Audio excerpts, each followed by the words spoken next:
மழையும் வெயிலும் மாறி மாறி இருக்க இந்த சீசனுக்கு சளி பிடிச்சி இருமல் வந்து அவஸ்தைப்படுறீங்களா? இந்த ரெமடியை ட்ரை பண்ணுங்க.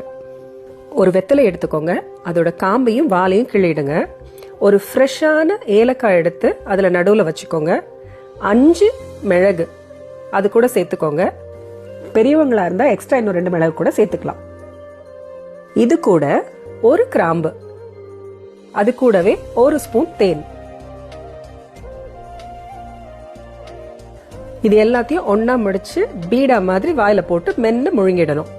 ஸ்டார்டிங்ல சாப்பிட நல்லா இனிப்பா தான் இருக்கும். சாப்பிட்டு முடிக்கும் போதுதான் அதோட காட்டம் தெரியும்.